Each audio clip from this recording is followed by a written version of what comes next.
Hello, my name is Peter Cinnamon and you are very welcome to Kicking Match. We are a weekly Irish League podcast and well, we've only got one more game week to go. But in the past few days we've seen Lauren lift the Gibson Cup, Lynch scoop Manager of the Year and Leroy was awarded Best in Class. We're going to pick our way through the league's big awards night there on Saturday evening, as well as cast our eye towards that transfer merry-go-round as it begins to creak into action. And the great Portadown escape is no more. It's over. It was all just a bit too much of a hill to climb for Niall Currie and his band of recent recruits.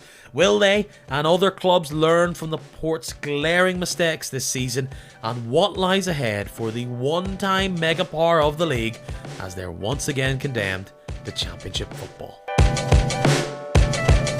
It's that time of the season where we have a great deal of certainty in our Irish League life, which means there is plenty of reasons to celebrate and there is also a number of reasons to commiserate. We're going to go through all those emotions, I think, throughout this podcast, as well as go through all the news, which is a plenty.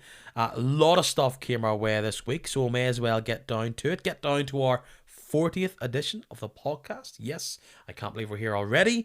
And if you have listened from the start, you will know that I probably faff about too much with these intros, so I'll get down to it. It's their third time on the podcast. A favourite of yours, listener, I can tell.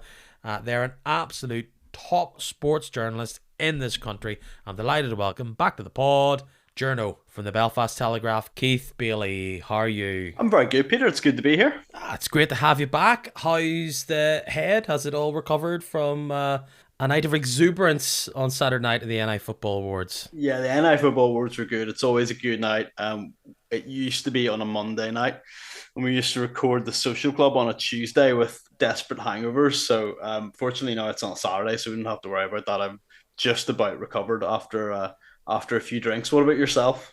Look, it was very nice to be there. First time there. Obviously, you know, being a part of it, it was an interesting event to be there. Really nice. It was nice to chat to people like you, and Mark McIntosh, and a variety of other people who I quite literally have never seen face to face. It's nice to shake their hand and go, thank you very much for chatting away to me in your bedroom, living room, whatever. So that was nice. I'm sure because you've been a part of the Football Writers for a while, I'm sure every year this event comes round and your Twitter mentions maybe blows up or people come at you or you see it online, because of course a part of that event is the Team of the Year and other awards for Player of the Year, Young Player of the Year and all that type of stuff.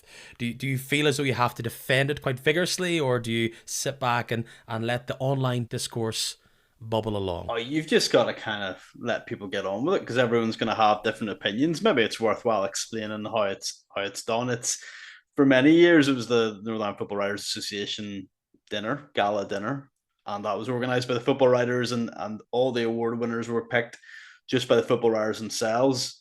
That's changed in the last number of years. It's a joint venture between the NI Football League and the Northern Ireland Football Writers Association. So the football writers all get their vote, but then also the 12 clubs, the 12 Premiership clubs would vote towards the Premiership Team of the Year, and then the Championship clubs would vote for the Championship Team of the Year, and so forth.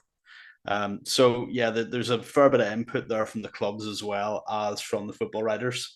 So yeah, it's an interesting one. When it comes to Team of the Year, you know, you'll never really get it right because everyone will always have strong opinions, and it's very difficult to, you know, it's not done by committee, it's not thrashed out, it's a vote. So it's you know, it's a tough one, but I feel like the three teams that we picked were all strong teams. Don't think you could argue over different positions. Certainly Thomas Cosgrove let me know that he thought he should be at right back and not Daniel Finlayson. That's a tough call, you know, two great players, and Billy Joe Burns is a great right back as well. So we're blessed with great right backs in this league. And there's other positions, you know, Lee Bonus was in my team the year that I voted for. I thought he had an absolute smashing season, and was right. I had him beside Matthew Shevlin. But, you know, a lot of other people voted for Matthew Fitzpatrick at Glenavon ahead of Bonus.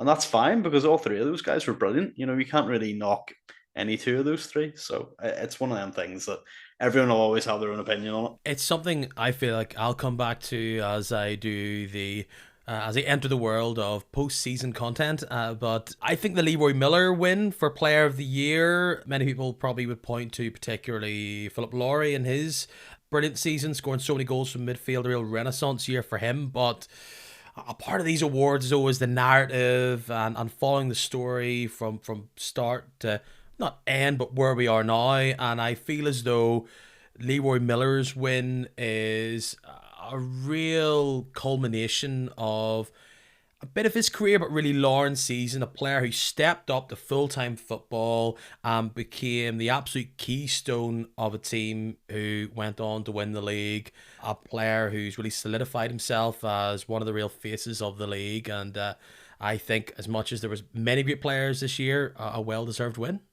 Yeah, absolutely. I mean, actually, it's always difficult picking these awards, but I think Leroy Miller for Player of the Year was a relatively straightforward pick. I had no hesitation. He got my vote, and I think he obviously got the majority of other people's votes. I think what's key about the Leroy Miller one is it's worked both ways. He has improved as a player, but he has also improved Lauren as a team. He has brought a little bit of bite and energy and directness into their midfield. Lauren, I always have enjoyed watching Tiernan Lynch's Lauren team. They've always played good football, but Leroy's brought some drive to it and some power in midfield, as well as being able to play football. You know, he's a good footballer as well as being a real athlete. So I think he has played a really big part in elevating Lauren from where they were this time last year to where they are now. So it's worked both ways. He's benefited from the move, but Lauren have really benefited from the move. So well deserved award as far as I'm concerned. A player who was in the Team of the Year and ended up taking home Young Player of the Year is also a player who had a lot written about him as the season went on. The emergence of 17-year-old Sean Moore of Cliftonville. First off, I felt as though if I had a vote and I didn't, he would have been mine, but the story coming out was probably expected, but it's coming out quite quick.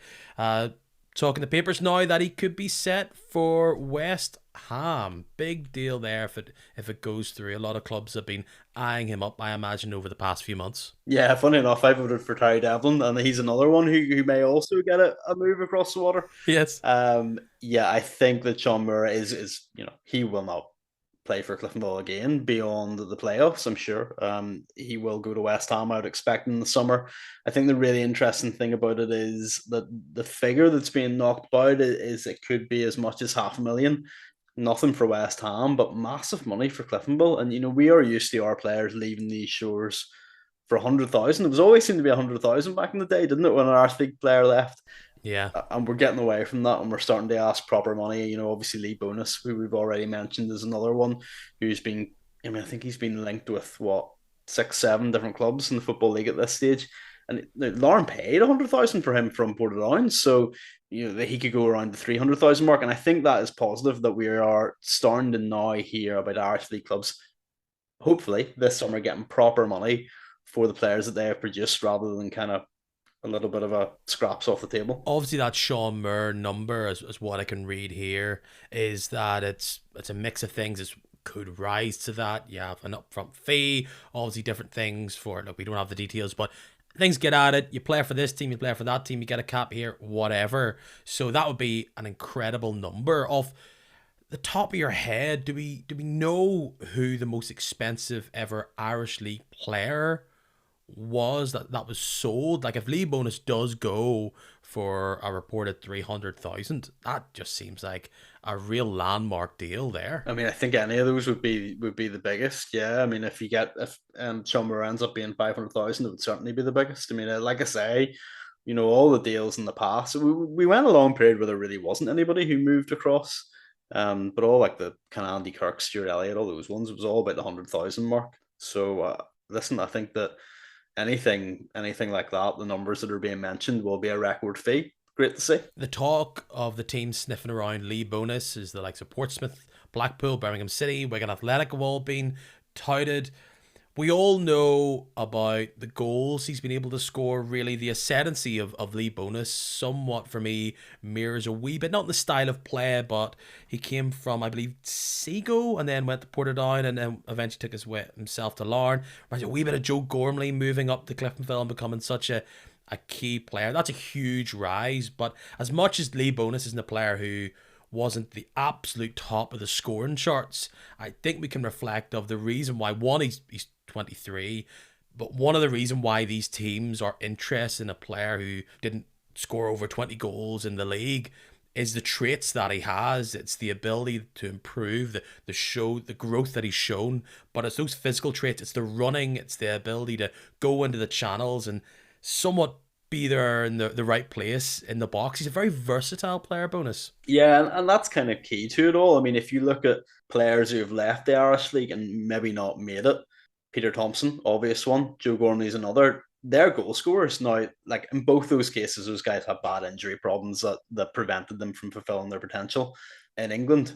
But another, a real success was Liam Boyce, and Liam Boyce is somebody who scores goals, of course, the same way Lee Bonus scores goals, but has more to his game. And I think that is probably what scouts are looking for, and why they'll go to Bonus before they would go to Matthew Shevlin, because there's just maybe a bit more about him in terms of assists, in terms of dropping deep, in terms of linking up play. I think he has more to his all round game, and that's what scouts want, because a goal scorer may not find it as easy to score goals when they step up the levels, but if you've got a good all-round game, then you can be a top player. What do you think has changed in the league that we have started to see these teams from England backing the performances that they're seeing in the league? Clearly, when you see a 17-year-old like Sean Moore be one of the key players in the league, as well as the ability he has on the ball, his shooting prowess, how forward attacking he can be when he's on the ball, you can see them giving a punt on him. But we've seen a number of players over the past year going forward. Do you think there was one player that all of a sudden changed their minds, or what is it that is it because the leagues went up? What are they seeing that they perhaps didn't see before? There's different factors involved. Like one, I think that our league has obviously improved. We've got professionalism now, which means that they're going from a professional setup into another professional setup. It's not a case of you taking a player from part time football, but like let's be honest, Brexit's also played a part in this, in the sense that Premier League clubs and top football league clubs are struggling to bring in European players, and there's obviously like a knock on effect of that the whole way down the league. So all of a sudden players from Northern Ireland are a little bit more appealing in terms of filling out squads, and there's going to be opportunities for the Irish League off the back of that. So maybe that's a good thing. I think it is a good thing, of course. I look at this summer and I take it team by team, and I think this could be a summer of a lot of change, a lot of rebuilds within these teams. Either big players moving on, like a Bonus or Mur, or teams who are looking at their squad trying to reset. There's also been talk that some teams are looking to offload some players who haven't done the business for them this season. When the dominoes begin to fall, where is it looking, Mr. Striker and the team of the year, Matthew Fitzpatrick, is going to fall? Because Glenavon are bullish that they want to keep him and he's happy there. He's addressed the chat that he may consider a career break from his career to look at full-time football. Is this going to potentially be the transfer saga of the summer? And could some of these movements, like if Bonus was to go or if somebody else was to go, potentially see other teams that haven't been talked about enter this fray? Or is it signed, sealed, delivered already? I mean, I think any Irish League team would want Matthew Fitzpatrick, right? If you can afford him and you can convince him to sign, then you definitely want them. We already know that the Crusaders bid for him, regardless of what some people might try and say. There's no doubt Yes. the Crusaders were in for him. And again, obviously, Linfield reported to be in there for him as well. Glenavon keen to keep him. Why wouldn't you be? Money talks in the end, and probably he'll go to whoever makes the biggest bid. I think Linfield, it seems like quite a likely destination for him. If you're going to make the move, it's an opportunity to play for whatever you want to say about Linfield. They're the biggest team in the country, and they'll be able to afford a good wage for him. It'll be an opportunity to play full-time football. So I think there's every chance that will happen. And Linfield need it as well. Let's be honest, Cal Lafferty hasn't worked out. He's going to leave in the summer. Eddie Vertainen has scored a fair amount of goals, but does he really have that much quality? I'm not so sure. I'm probably like Ethan Devine hasn't quite kicked on maybe as you might have hoped that he would. So yeah, I think they definitely need another centre forward. McDade's out for a Yeah. significant amount of time as well. Now he'll be out potentially for a couple of months into the season. McKee, where exactly along that front line is his position? He's never really had a really extensive run in the team. A question I've been asking on this podcast is, looking at the success of Larne, is there potential chance that this summer could see a change of philosophy within Linfield? I know they've spent money before, but seeing Lauren spend 100 grand on a player, Glentoran spend that kind of money, it obviously inflates the price, and it's not something that Linfield have wanted to dive into. With a player like Fitzpatrick, could this summer be the year where it's like, well, if you can't beat them, you got to join them? Yeah, I mean, Linfield have tried to bring a lot of players in from England and Scotland, and maybe it hasn't. Some of them have worked out. Daniel Finlayson has just signed a new deal there, and he's one that's really has worked out. But then others maybe haven't worked as well. I think probably they need to maybe go back to their roots, and that is signing the top players in the Irish League, which is something Linfield did for generations. I was going to say for generations and generations. They went and took the top Irish League players, and you'll maybe see a return to that's what signing Fitzpatrick would represent, which is just going out and getting the best talent from the Irish League who can do it at this league, and you don't have to spend a period of time of adjustment and personal adjustments as well. When you bring a player in from England or Scotland, they have to readjust and move and learn to live here as well. So I think, yeah, I'm sure Linfield will spend money this year because Linfield don't like not being champions. They're very proud of their unbelievable record on how many league titles they've won. Any season where they don't win the league is a failure. So this season's a failure. So they will try and rectify that. No doubt they'll spend a bit of money. Last week, the news somewhat broke that Paddy McLaughlin was stepping down as manager of Cliftonville. He has taken up the much speculated post of Derry assistant manager. There's clearly a lot of personal ties to the area, to the club. Some people are definitely, though, disappointed. Is that a strange move in the sense of, you'd think the other way around, where if a club like Derry was doing well, potentially an assistant manager from there would want to go to a team like Cliftonville to prove that they can have a career being the main man. I know it was a different situation, but does that still tell us that the significant level the League of Ireland is compared to the Irish League, when you have a manager of a team who was, up until only a few weeks ago, fighting for the title, moving to be the number two elsewhere? Yeah, it's strange, isn't it? I mean, it's disappointing in a sense for Irish League football that like one of our most talented managers could be poached away to be an assistant at a League of Ireland club. But but there's obviously there's details there. There's always something behind it. Paddy McLaughlin has turned Derry City down in the past, but at the same time, he wants to be the Derry City manager one day. That's his dream. You don't get the opportunity to turn Derry City down twice. So I think he felt that if he didn't take this opportunity now, then when the manager's job came around at some point in the future, then he wouldn't be in the running for it. So I think it was a pragmatic decision on his point.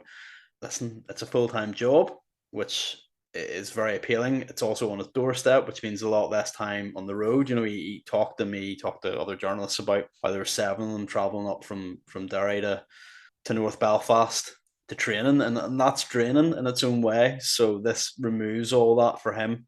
Um, so I think like he just saw it as an opportunity that he couldn't really afford to turn down. It made a lot of practical, pragmatic sense from him. But definitely, like, it does feel a little bit of a blow to the ego of the Irish League that a League of Ireland club can pick off our best manager for an assistant. But when you dig into it, there's a lot going on there. So I think it's a shame, but it probably makes sense for him. Cliftonville have been bullish in the fallout. They've tried to settle the nerves of their fans, saying that this is going to be a full-time manager post moving forward, and has talked up this. How have they described it? They are working with players to assist them in full-time training.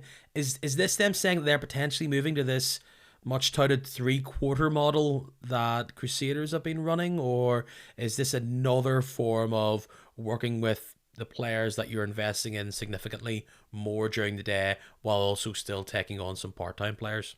I think no, there's no doubt down the line that Cliftonville will become a full time team in the sense of it, in the right sense of it, in the way Lauren are and the way Glentoran are. But what you'll see is it'll be a gradual shift towards it. It's a difficult thing that you can't really flick a switch on full time. Lauren were able to do it because they were only starting with a blank canvas, but other teams, the likes of Cliftonville and even Linfield, didn't really have that luxury because you already have players that are who are on contracts and they're part time and they're in their 30s and they've got a proper career. So you can't. What do you do? They're not going to go full time. You don't kick them out of the club, of course you don't, because they're good players. So it'll be a gradual process, and eventually in time, Cliftonville will be a full time club. They know that they have to do that because if they don't aspire towards that, then they will be left behind. At the moment, part time teams are hanging on to the coattails of the Premiership of the full time teams. They are keeping them honest, but as time goes on and our full time teams become even more professional and the benefits of it start to really show, the gap will appear. So the top clubs like Cliftonville have got to consider full time, and that's what they're doing. So it makes sense for their next managerial appointment to be full time, and you'll see probably new signings going forward will be full time contracts. If we do see a gap emerge, and what I'm probably referring to is within the top six, there being a clear split between the full time and the non full time regularly. We'll not be able to see it until it's already happened, and then they're going to have to claw back. So every year, teams like Cliftonville, team like Crusaders, as well as Coleraine in that bracket, are probably thinking if we don't get ourselves up there, if we don't start winning, getting ourselves into these competitions where we can get significant investment, it could be the year where it all starts to tumble away. This time last week, the names in the hat were bountiful, they were plentiful. Have any seemed to shake free yet? Dermot O'Carroll was muted, and that's very much not going to happen now. He's going to stick with his post over in Scotland. Declan O'Hara's currently in there till the end of the season. Even if it was to go well, could he be in line for this? That would be a big step up for him. Is there anybody that looks like they could be closer to the job than where we were last week? I mean, I think Cliftonville are keeping their cards pretty close to their chest. So I don't think anybody's emerged as the kind of nailed on favourite at this point. We'll just have to wait and see how things pan out. Dean Shields is a name that has been mentioned. And obviously, if that was the case, they wouldn't want that getting out in advance of Dungannon's impending playoff.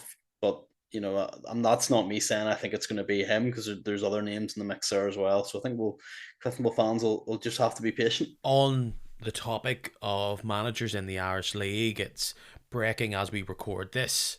Darren Mullen has stepped down from his post as Newry City manager, a post he's held since the club were reformed. He's been there from the very beginning of this new era of Newry City.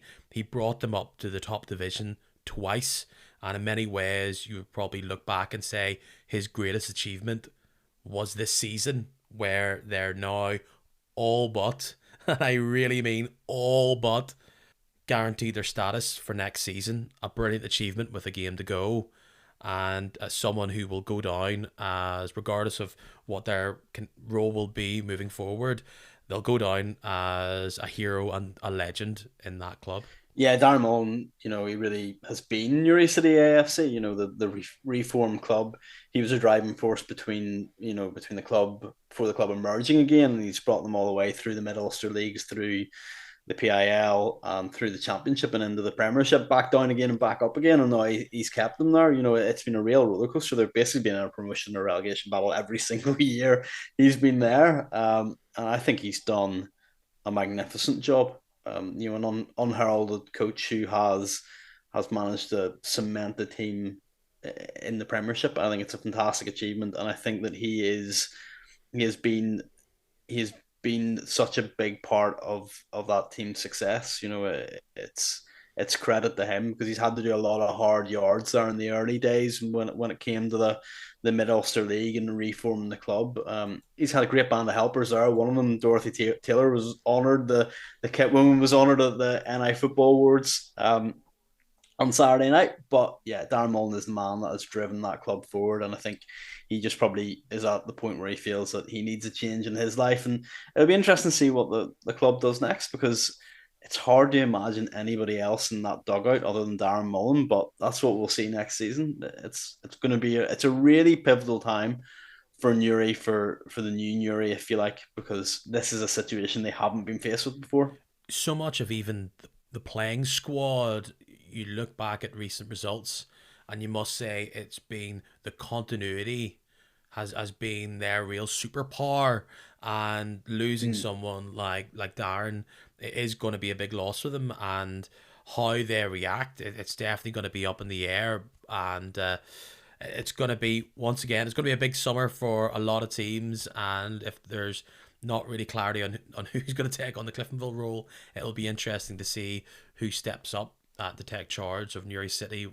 for what will be, no matter what happens between who's going to stay up and who's going to go down, it's going to be another big, difficult second season, I'd say, next year. With all the news out of the way, we'll go to the games as games start to run out. And for some teams, they have officially ran out of games. They've ran out of road. In the week, were the first team outside of Belfast to lift the Gibson Cup. Well, the last team to have done that feat, Portadown, will not be a top flight team next season. It's the third time they've been relegated in the space of 15 years. A team who was at the top of the league, fighting for titles many, many moons ago, have never really been able to get themselves up to that top tier since. The past 5-6 years have been surely some of the most difficult in recent history for their fans. And on Saturday, it all came crumbling down. They lose 3-2 to Dungannon Swifts in front of almost 1,400 people. A big game, big turnout for that. But one of the real bandwagon stories of the season, could Niall Currie and Portadown turn this around? In the end, they didn't. And after losing to Newry and Dungannon when they were given numerous chances, there's no really pointing to anybody externally. Unfortunately, they weren't able to stand up and make things happen when they truly needed to. Yeah, I mean it's a shame, isn't it? Portadown are unquestionably a big club. They will be the biggest team in the championship next season, and the crowd that we saw on Saturday. You talk about that 1,400, and it clearly more than half, much more than half were there to support Portadown. We're decked out in red and white. A big club, and I'm not somebody who buys into the notion that like Portland should be in the Premiership. The best 12 teams are the 12 teams that should be in the Premiership. I'm not into that sort of. You hear you get the opposite of it when people talk about Loughgall and like a team. Oh, how can a team who only come from a village of 300 be in the league? Well, they did it on the pitch, and that's what matters. But in terms of Portland's relegation, there's the short term, the medium term, and the long term. Long term, this is like a decline that's been going on at Portadown for the best part of a decade, and it's there's mismanagement that dates back to the previous time they're relegated, and they haven't the mistakes that were made back in that era, which they haven't fully recovered from yet. And that's painful for all Portadown fans, I'm sure. Then you've kind of got the medium decline, the medium mistakes, which were really in the summer, where I mean, there's an argument that since the transfer window came into being about 20 years ago, no Irish league club has had as bad a transfer window as what Portadown had during the summer. I mean, it was appalling. The business was just dreadful. The players they brought in were not good enough, and there weren't enough of them. Or I mean, or maybe there were, and it was just a mess. It was really hard to. I remember kind of looking at it right at the start of the season. They played Linfield on a Sunday, I think, the first weekend, if I remember right. And I knew then they'd be relegated. And I mean, I think a lot of people did. You just looked at that squad and were like, that's not Premiership quality. That wouldn't do that well in the Championship, never mind the Premiership. And so it proved. And credit to obviously Niall Currie came in when the ports were already, sunk. And to be honest, I had a talked to Peter Hungerford about this very briefly on Saturday night. I said to him, like, I thought would have been relegated by February or March the way things were going at one point. So the fact that they kept it alive up until the penultimate weekend of the season is to Niall Currie's coaching staff and the players' credit. They gave it a go and they went down fighting, and it really didn't look like they would go down fighting. So credit to them. Next season is going to be really interesting because obviously somebody's got a keen interest in the championship, and the automatic response I think from everybody in Irish League football is, well, Portadown will be straight back up next year. And yeah, They weren't last time. probably, right? Probably, but like I don't know how anyone can make such like a bold prediction in April when nobody's signed any players. We don't know like who's going to stay at Portadown. Like pretty much every player, I think every player is out of contract. Like Paul McElroy, for example, is expected to leave. There will be others that go. As Niall Currie has hinted at, some will be released and some will move on to Premiership clubs. That happens to every club who's relegated. It's just inevitable. So it's very difficult to make predictions about who will be promoted and relegated. But yeah, Portadown will go into that with the expectation that they are promoted first time, and they will be favourites, I'm sure, with the bookmakers. But whoever's relegated out of Warrenpoint Town, or sorry, whoever doesn't win the playoff between Dungan Swiss and Warrenpoint Town will be competitive. Teams that are currently below that at the moment, you've got the Ards, Welders, Dundela. Are they going to challenge the top two? Again, hard to say when we don't know who's everyone's going to sign. But to be honest, I think Portadown and the loser of the playoff will be a cut above those teams. So yeah, it's It interesting. will somewhat remind me. I put up that table from the original championship, which Portadown won. That first championship after the league was brought down to 12 teams, the Invitational League. And there's lots of people reminiscing of the days of Killymoon Rangers and Balmain United and teams like that. That was a weird year where Portadown pretty much kept their mid-table Premiership squad with Kevin Braniff and Gary McCutcheon, and they Mm. they won the League Won the Cup League and they were Cup. driven very close by DC. It feels like that could be a similar situation next season where either it being the Swifts or Warren Point, that could be an interesting battle going on next season. The difference, though, between, as I highlighted, that season where it went well and what will happen next season is that Portadown team has been a team in complete flux, changeover all the time. Players in January who have like 40s and 50s on the back of their shirt, complete change. So it's not like they're going in. And if it's all going to change up again this summer, which seems likely with all these players being brought in with the core goal of survival, will they be up for going for it again after only being at the club for 5 months? So they could already be behind everybody else when they're having to try and bed in once again a completely brand new team. Is there, with other relegations like Warren Point last year and teams previously, you can kind of go, you know what, they ran out of steam, perhaps they didn't have the quality. We talk about at the top of the league where maybe other teams are starting to learn from the success of Larne. We are in this new era where seem to be difficult, or they seem to have changed a lot. We had the Glenavon chairman come on and say, this is really strange. We can't find the players or the quality that we need within budget. At the time, I'm sure Portadown thought we're trying to do like a junior Linfield, a mini version of Linfield, where we're bringing players in who are non-Irish league, who might be of value, who could turn out to be these great players. It clearly didn't work. Not only did it not work, it was a complete disaster. Where I agree with you early doors. I jokingly said this could be the worst points total team we've ever seen in the Irish league. Has that disaster of a start to a season and then a change in form after we saw Irish League players with lots of experience, Paul McElroy, Carfrail, Lee Chapman, players like that coming into the squad. Is that now potentially a lesson for other teams at that bottom of the league where perhaps you might have to pay a bit more because risking it could end in real disaster, as it has for a club like Portadown? Well, you can only buy in the shop you can afford to shop in, really. I suppose Carrick are probably a good example of of how to do it. They signed a lot of like Irish League bottom six standard Irish League players, and they have made themselves a team that is hard to beat, is competitive, and um, is rightly easily avoiding relegation each year. So that's maybe the format that other clubs will go for rather than what Portadown attempted, which was bringing in players from outside the Irish League. So I think Carrick, show the way a little bit, but like they're not spending nothing. Let's be fair. Curtis Allen and David Cushley aren't turning out for 20 quid a week.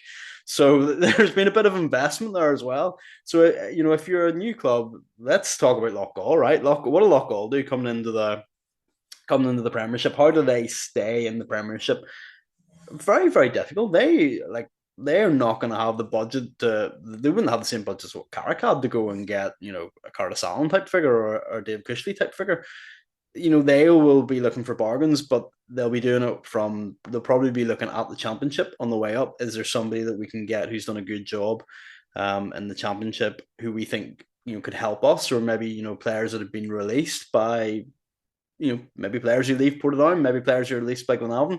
It's tough. Like I say, you only shop in the shop you can afford to be in. So it's tough. It's almost like they'll be looking for a couple of Lee bonus, fingers crossed kind of types. They've brought in Aaron Duke, who's been a bit of a key player for this end of season. He's a striker. He's a player who had time at the top of the championship in the Premiership, Portadown, then went away and has come back up. Loughgall have always recruited very well for the level they've been at in the championship. Players who have gone on, this is a team that has produced the likes of Peter Campbell's and other players like that who've moved on. Perhaps them going up, they can kind of show what the players they have. Players like Benji McGee if he sticks around. Yeah, they have a number of players who are Premiership ready. Ben Murdoch, who won Championship Player of the Year on Saturday nights, is a prime example. I'm sure Pablo Andrade can play there. Tiernan Kelly and Luke Cartwright, two young lads. They're really good. They've got a fantastic chance of doing well in the top flight.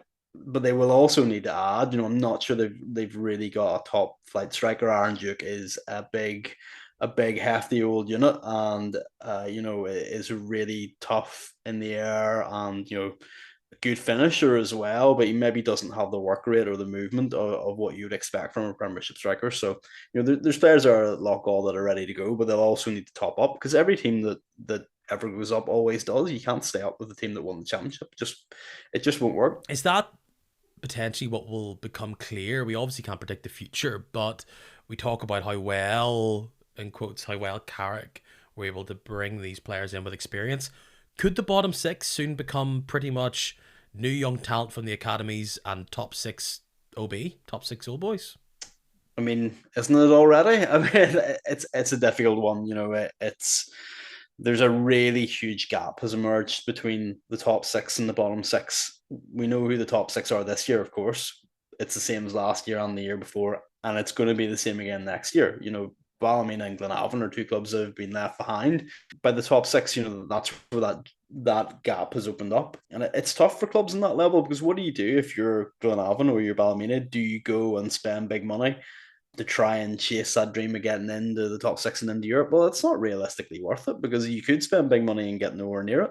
So you've got to live within your means, like I say, and try and find talent where you can. You've got to go out there and scout the lower leagues, and you've got to pick up good players who are released from academies or from the top six. It's tough. It's all Arthur management for those guys, the likes of Niall Currie we talked about, and Gary Hamilton and all that. It's all about who you know and your knowledge base, and trying to unearth the gem. Tough game. Again, the scatterbrain that is this podcast this week. You talk there about the investment. I must say, you absolutely nailed this at the start of the season with me, where you were concerned potentially about clubs over-investing, trying to get into the top six. And we saw, I didn't get the reference with you last time you were on, with the Ballymena having to tighten their belts and trying to sort out a budget for them. Has there been any word on if they've been successful with that, and perhaps this summer there could be more cuts there to balance things out? It all obviously depends on this Irish Cup final, because if they get through to Europe, a lot of those issues could suddenly quite easily evaporate. Yeah, I mean, isn't this game with Crusaders, the Irish Cup final, one of the biggest games in Ballymena United's history? You know, you win that game, one game, and you know you could change the course of your club's history because the finances will change, you know, massively. But like, there's clearly issues there with other top players. You know, Ballymena top players being linked with other clubs. We know the clubs are interested in Davy McDade. We know that Crusaders and Glentoran have been linked with Josh Kelly, who's a smashing young centre midfielder. There's other players there that have been linked to moving away from Ballymena. So there's clearly something there. You know, there's clearly some financial issues. It's really tough. It's a tough one for them because, like I say, you know, I think that if they don't win the Irish Cup, they will have to make cutbacks, and I think that's the right thing to do. And that could be, you know, have disastrous consequences. Perhaps, you know, they could be in a relegation battle next year. But hey, it's better than that than going out of business or something dreadful like that. So you just got to live within your means. But it does add an extra element to the Irish Cup final, which is like a game that has a lot of elements in it already. Well, I think it's also fair to say at this point that clearly Ballymena have addressed any reports, and they have said that they are looking at their finances like anybody else would, and any suggestion that they of significant issues have been somewhat batted away by people. Let's just give quick credit to Dungannon. They ultimately are the winners of that game. I know Portadown become the story, but they win that game 3-2 at home in a big spot when Portadown are the team that seemed to be in the ascendancy, seemed to be in form, bar that little bump in the road that was Newry. Clearly there was another bump in Dungannon along the way. Like Niall Currie was absolutely furious with some of the defending from his players. I don't know if we'll see some players who played against Dungannon in Portadown Red ever again, but Dungannon go into that game without Reece Campbell, without Joe McCready up top. They lose Keelan Marin in the middle of that game. They have to change things up, and they still come out with a win. They're pegged back twice, and they still come out 3-2. That was a monumental effort, and congratulations to them. They're not safe yet, but it was goal one, put Portadown away, and now it looks as though they've got a big game. Well, it's all but guaranteed that they've got a big showdown with Warrenpoint, but credit where credit's due. Dungannon stepped up and did well in a big spot. Yeah, funny. I had a conversation a few weeks ago about a potential playoff between Dungannon and Warrenpoint, and I said at that point that, you know, Warrenpoint are going well in the championship and Dungannon are struggling. It would be a really tight game. Now I feel like the momentum switched slightly, and I agree. Dungannon look, you know, decent. They've had the fight to get into 11th, and they've done that successfully. They seem to have picked up points. You know, they've won really big games, like going to Solitude and win twice. You know, massive, absolutely massive. I think the Irish Cup actually has that Irish Cup run probably helped it galvanised Dungannon and give them a wee bit of lift in spurts. And they will be the team I would feel that will carry good form into that playoff. Whereas actually, what's happened with Warrenpoint is they wanted to hunt down Loughgall, and it petered out. It petered out badly, and they're maybe slightly fortunate that Anna United completely exploded in the championship and went 10 games without a win, because if that hadn't happened, then Anna may have got that second spot again. So Warrenpoint are coming into it on a bit of a downer, and the Johnny McMurray sign, which was a really, you know, a transfer fee and by a championship club, and a big name player coming in, Big statement. and it just they haven't kicked on. They haven't looked as good since he came in. You know, it's a bit of a shame for them. But hey, you know, never rule out a Barry Gray team. You know, Barry's a top manager, so they'll make it difficult for Dungannon. But at the moment, it looks like Dungannon are the team most likely to win that two-leg playoff. Let's dive into divisions below the top flight. A fantastic piece you did with NIFL chairman Jared Lawler talking about the idea of reform of the championship of the divisions in the Irish League below the top flight. And in the same week where a lot of people were reminiscing of that weird thrown together 17 league championship where you had to apply and points and grounds and everything else in between, the teams that can play in that league is under the spotlight again. I use spotlight by accident, but little things like infrastructure, things like the ability to have floodlights. Could we be looking at a redrawing of the Irish League below the top flight coming very soon? Funny you mentioned that 08-09 season and the first ever championship as it was at the time. And it was an absolute shambles. The whole way that was structured, and a lot of the problems that NIFL are currently facing dates back to that season, where the IFA and their wisdom created this 12-team league that was based on both performance on the pitch and facilities off it, a 12-team premiership, and then we lost like senior status from the second tier, and it became this weird. The championship became this weird like invitational league where you ended up with like Killymoon, you know, never should have really. No offense to anybody at Killymoon Rangers, but like that was a farce. The team that were just promoted, bang straight into the second tier out of nowhere. Like it was a ludicrous situation and a lot of problems. Dundela and very different situation, but Dundela and the Welders, they weren't even in No, that they league. They ended were in up another they intermediate. ended up in the like what was it called? I remember. I think the Welders won it in the end after a deciding match with Dundela. It was like the eh, provisional league or something. It was very Provisional intermediate division or something yeah like that. yeah. But yes, The top two interim were Dundela intermediate and, league and rings a bell, but the. it was basically a forerunner to Championship Two, is what that was. But anyway, I mean that's going back years. Situation that we've got now is NIFL are currently undertaking a strategic review, and one of the big talking points in it is how the Championship and the PIL may change going forward. As it stands at the moment, you've got a Championship of 12 teams. And you've got a PIL 12 teams. Differences, Championship is senior status, which is something that changed a few years ago and something I very much welcomed at the time. And I think it has helped. But you've also got the PIL, which is 12 teams, and it's intermediate. And what that means is that they play in cup competitions: Steel and Sons Cup, Bob Radcliffe Cup, Craig Memorial Intermediate Cup. And that makes it quite a difficult league because there's when games are postponed, other league games get knocked back. It's really messy, and it would take a whole podcast to explain all the intricacies of it. Um, so I think there's a general sense that Niffle and the staff there are unhappy with this structure and that there could be changes going forward. So what you might see, there's been various suggestions, but nothing is decided yet because the strategic review is still going on. Is I think well, what I think should happen. I'll phrase it that way. I'll Okay, let's phrase it go. that way. Is I think that Niffle needs to break the link with intermediate football. NIFL, what is NIFL meant to be? What is Northern Ireland Football League? Well, it's the senior game in Northern Ireland. It's meant to be the professional game in Northern Ireland, the elite, if you like, whatever phrase you want to use. It's the top level of football in Northern Ireland. Therefore, we should not have a division within that structure that is part of these kind of amateur regional competitions, which kind of mess up your fixture list and actually dictate when fixtures can be played. So that's a bit of a mess. What you want is only senior football within NIFL.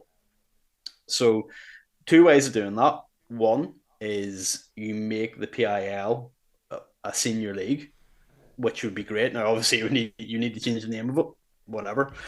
But that would have problems with it because maybe some of the clubs within it wouldn't want to take on senior status, or that means would have an awful lot of clubs. Is Northern Ireland really big enough to have 36 senior clubs? Well, that's perhaps debatable. Another way of doing it would be you throw the PIL out, you throw it to the Wolves, and NIFL just becomes a league that has two senior tiers: the Premiership at 12 and the Championship at 12, and then there's the PIL that either is organised by another association or no longer exists, and you just have regional football underneath that. Now that would be incredibly harsh on all those clubs who are in the PIL who like being part of a national setup.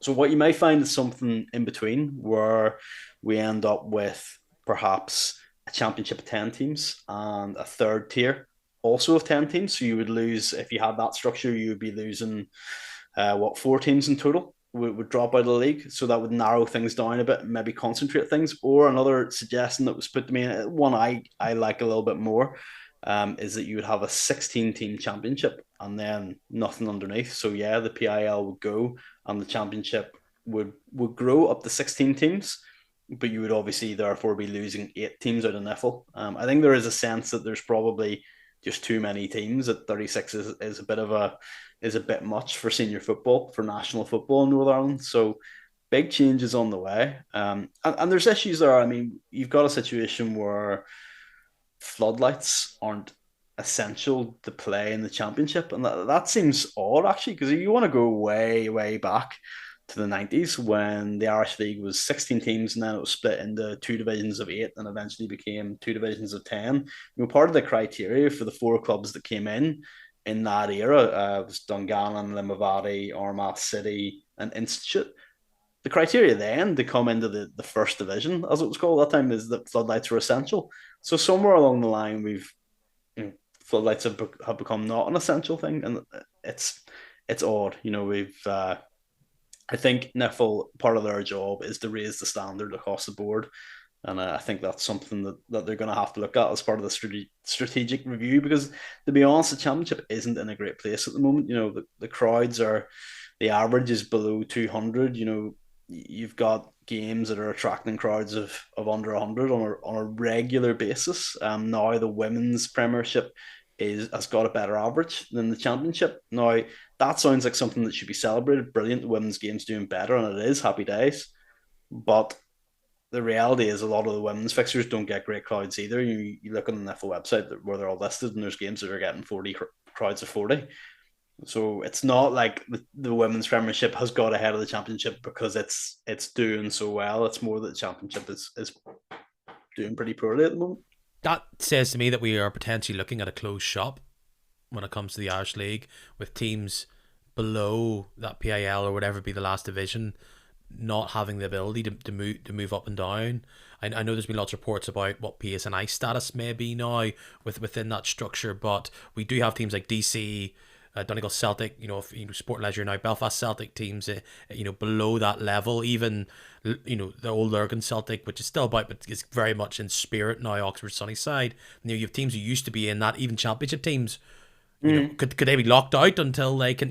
We've seen the emergence of Warrenpoint, we've seen the emergence of Ballymar, we've seen the emergence of Ballycash Rangers. We can see these teams emerge, who get themselves sorted and get work on their infrastructure. Could we see that maybe a very difficult process to then get over the hump to start moving up and potentially becoming a certified Irish League team? I think that would be very sad that if we lost that link to the rest of the pyramid. I think that the pyramid is a good thing. I don't think that it really works the way that it should do at the moment, because it's difficult for teams who are relegated, as PS and I are finding out now, to actually find a new league to drop into, which just isn't right. It should be set in stone. There should be a clear pathway when you're relegated out of the PIL. But no, I would like to see that whatever new format um, the championship or the PIL takes on, that there is a retention there of that link and the pyramid system. Of course, we talk about summer football quite a lot. You've talked about it in the past. If we ever had summer football for the Premiership and the Championship, well, that link would definitely be gone. It would then become a closed shop in the way the League of Ireland is, because how could you possibly have a link, a pyramid, if amateur junior football and all of that is being played in the winter and the senior games in the summer? I don't think there's any suggestion that intermediate or junior football will ever change to a summer game. It's only senior football that would even consider it. So that sort of closed shop could come about in a different way. And our final little moment in this pool of the championship, Institute, they've got an interim boss till the end of the season. They could be in diffs in regards to their championship status. Eddie Sadak, they parted company with Brian Donaghy, who's been there for a couple of years now. They've hit the rocks really. They've been on a really terrible run of form, and they didn't look like they were going to be in the relegation battle. It looked like it would more likely be Dergview who'd be down there with Knockbreda or Newton, but Newton and Dergview have hunted them down and passed them, and now we're going into the last game of the season. Institute are 2 points clear of Knockbreda. Knockbreda have a difficult game on the last day of the season. For them to avoid relegation, they need to go and beat the Welders and hope that Institute lose against, I think it's Ballymallard. That's a big ask. I think, I don't expect Institute to win. They don't look like getting the win at this point. But, it's going to be a big ask for Knockbreda to beat the Welders. Not impossible, of course. So I think Institute should be okay this weekend. Next weekend after that, when they play in a playoff, almost certainly against Ballymacash Rangers, that could Oh, be a different story. They need to be up for that fight because they've got some top players. Dylan Davidson, a well known name. Um, they've got some top players, and it could be a really tough game for Stewart if they're not fired up. And I guess they're hoping that they're getting new manager bounce. pretty much most things have been decided, but we'll take a fleeting glance at the final game week of this season's NIFL Premiership. For me, I also want to briefly reflect on what was the absolute highlight of my radio career so far. That 3-3 North Belfast derby. Incredible game at Solitude. Unbelievable 4 minutes for me. And, with that somewhat snatch and grab goal from Crusaders, that now leaves Cliftonville, where there was maybe a sneaky chance they could get up. It's not happening anymore. They take on Linfield at Solitude, where we're all battling for positions on given the chance for home superiority when it comes to you, the higher up, and the way it can fall out a wee bit differently. It should be better for you. So Cliftonville, they host Linfield. Obviously, a lot on the line there. Linfield, if they can win that or I think get a draw, it's all good for them in regards to getting second place. They've got Glentoran on their tails, but Glentoran have to go to Seaview. Coleraine have to do a guard of honour for Larne. You can see a different scenario where not everything had been decided. This could have been a big weekend of games, but there it's a lot of pride on the line rather than high stakes. Yeah, that's true, isn't it? There isn't that much play from last weekend of the season. It's funny, like not that long ago, it's like the most exciting title race ever. There's 5 teams involved, and it never really pans out that way. We all should have known better No. than to be pulled in by that. Yeah. Yeah, I mean, you look down the divisions even, and like the most exciting thing is that Institute and Arcbeta battle to avoid relegation off the back end of the championship. So yeah, it's not the 1994, Glenavon and Portadown and Linfield all going for the title, is it? Bit of a shame, but one of those things. It's been a great season nonetheless. What could have been? What could have been? Ballymena host Carrick in their final warm up before the Irish Cup. A few players in cotton wool there, I can imagine. Glenavon they will also be having a lot of players rested for their really big run of games here. If they can make into a run of games this European playoff, as they host the what cruelly I'll say is potentially a Lurgan relegation party for Portadown.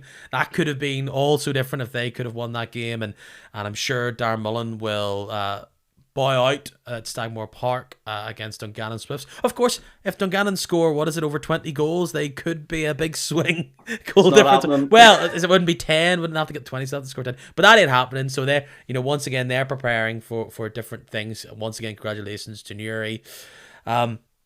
It's strange. Ballymena, people were saying that pretty much they had such a poor 2023. We all know what somewhat sparked that off externally. They lost a lot of players for various reasons. But I know it's against teams lower down, like Dungannon. They seem to have got a bit of life before they take on this cup final. Crusaders, they've kept fighting. I try to keep myself clean and keep myself honest. I cannot believe that Billy Joe Burns red card has been held up and he will now miss the final. That's a really, really disappointing blow for the player alone. And it looks as though Forsyth and Laurie will not play any more games until that cup final. So interesting to see where the whole European playoff will end up. Crusaders could have been thrown in there if Ballymena do win. At the minute, it looks like Glentoran are the hot team going into that playoff. If there's one team I could say it doesn't look like it's going to happen for, it's Coleraine. They've really just completely petered out. Yeah, Glentoran are on a fantastic run of form, and they seem to be the hot team at the moment. They should, they'll be keen to get in and not have to bother with the playoff. I mean that's the dream. To me, Cliftonville don't look great at the moment. Do the Coleraine don't really look great. It feels like it could be quite an open playoff when we get to it. It always is. I really enjoy it. Actually, I know it has its critics, but I think it's good fun, good clean fun. Glenavon might be sitting there thinking like, maybe this could happen for us because the teams above them, maybe aren't playing the best. They've got results against pretty much all of them, bar maybe Cliftonville, so Yeah, it's a weird one. Like it's the opposite of what almost every other team does in the league, which is beat the teams you're meant to and then struggle against the top ones. So yeah, it's going to be fascinating. It's one to look forward to. Let's do some big promo for you. You were a part of a big podcast released by your employers, the Belfast Telegraph. Quickly plug that before we say tally ho. Yeah, it's well worth a listen. It is basically about the last 25 years of sport in Northern Ireland and how sport in Northern Ireland has changed since the Good Friday Agreement. Obviously, we all know about the eligibility issues that the Northern Ireland team faced, but we also talk about the possibility of Wimbledon coming to Belfast. Obviously they ended up in Milton Keynes. And we look back on GA and the removal of Rule 21 and how that's changed Gaelic games and the rise of Gaelic games in places like East Belfast, and then rugby, and rugby maybe hasn't been as affected as other sports. But they do face challenges about getting maybe working class kids involved in the sport, and then obviously you've got the Belfast Giants. So it's like it is 28 minutes of hot button topics. We do like 15 hot button topics in 28 minutes, and I think it's a good, enjoyable listen, and it'll get you thinking about the last 25 years, because actually sport in Northern Ireland has came a long way in that time. And there's been a lot of positives. Incredible. Keith, it was so brilliant to have you on for the end of the season. I think you're the first person to jump on 3 times, an absolute favourite. Go check out that podcast. Go follow Keith on @KeithJBailey on Twitter. Go read his stuff on the Belltel. It's always brilliant stuff. But yes, thank you very much, and I'll hopefully chat to you maybe next season.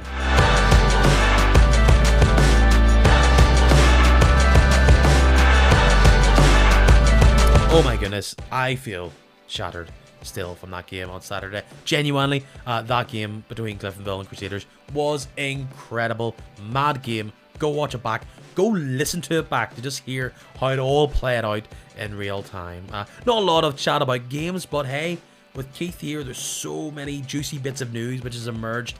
He is one of the best people to chat to. Thank you very much if you've been with me for all 40 or even 5 or 2 or even just one podcast. I really, really appreciate it. If it is your first time, you may not be a follower of this podcast on social media. If you want to make that right, you can follow me right now. It's Kicking Match on Facebook, Instagram, as well as Twitter. You know the score. If you want to take this hands-free, just say, smart speaker, please play Kicking Match, an Irish League podcast. One more game to go. You know to keep on the socials. If there's any news or fun or crack to be had, they'll be had there. Until next time, thanks for listening. I will see you soon.